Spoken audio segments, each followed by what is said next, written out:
Hello guys, good morning sa inyo. So ayan nga pala, nakikita nyo naman, andyan kami sa swimming pool, di ba? So ibig sabihin, magsi-swimming kami, chair. So ayan na nga, tingnan nyo ang aming kulit. Akala mo naman, alam nyo mag-swimming, pero hindi naman, di ba? At ayan ang aking kasama, ang mama at papa ko. So nakatingin lang sila, hindi sila naligo. Kami lang yung naligo.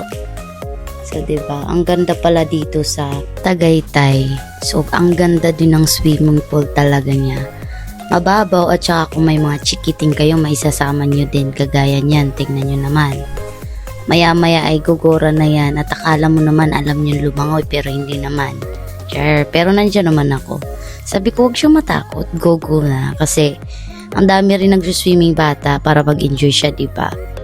So, nung una natatakot talaga siya, pero nung kinalaunan na, di na, para nang walang, para nang, alam mo, yung nag-enjoy na nakawala sa swimming pool.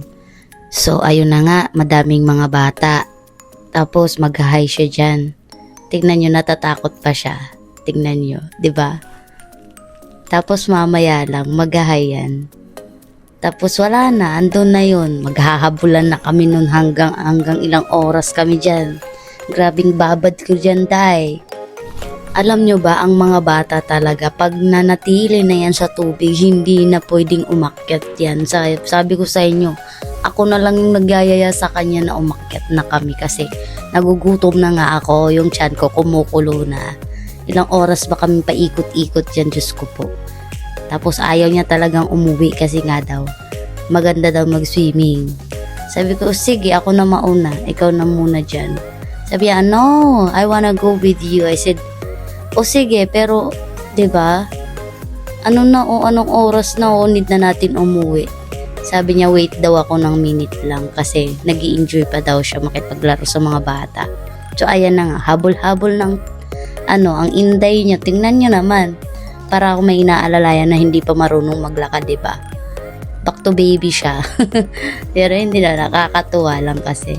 Yung hindi siya marunong lumangoy pero nakakatuwa lang kasi pinipilit niya talaga na alam mo yung strong siya na parang sabi niya, oh, I'm okay. I can do it by myself.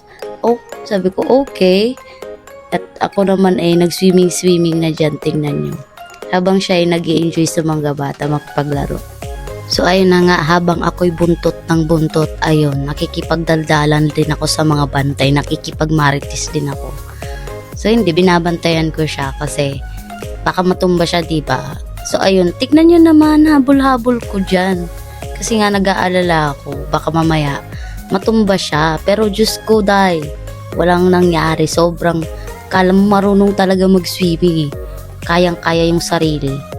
So, yung mga bata dyan, tingnan nyo, nag-i-enjoy sila kasi nga, ang ganda ng swimming pool talaga na yan sa Tagaytay.